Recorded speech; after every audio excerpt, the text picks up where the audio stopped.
Hello, everyone, and welcome to Katy versus Lord of the Rings, the show where I read through the Lord of the Rings and then give you my unsolicited opinion on everything.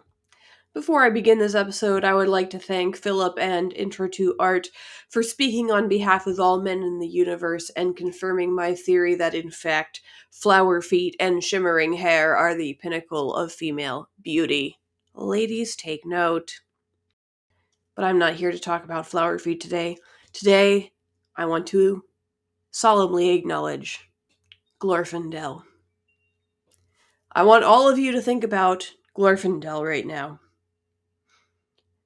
If you don't know who Glorfindel is, it's because you've only seen the movies and you have not read the Lord of the Rings book. And I want you to think about how it must feel to be Glorfindel and have your horse in both adaptations of the movie, the cartoon one and the live action one. But you get replaced by Legolas in one and by Arwen in the other. Glorfindel, I see you. I assume since you're an elf, you're still alive as I'm making this video.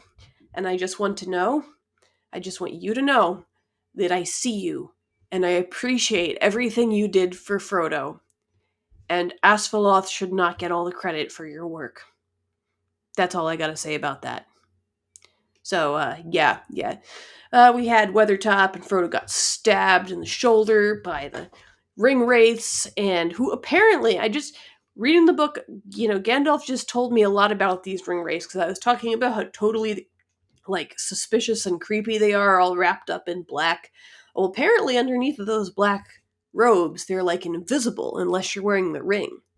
But their horses are legit real horses, and Frodo was like, well, if they're just real normal horses, how come they run away? How come they don't run away? Because all our horses are super scared of the ring wraiths. And Gandalf was like, well, they breed them in Mordor to be creepy. So now I'm just kind of picturing Mordor's horse breeding program. And I can only assume that they kill all horses that are born not black. They very selective breeding program. Or maybe they give the not black horses that are born to some of their human affiliates or something, because clearly Sauron was like, for my black riders, I need some creepy black horses. Dapple gray horse is just not gonna do it.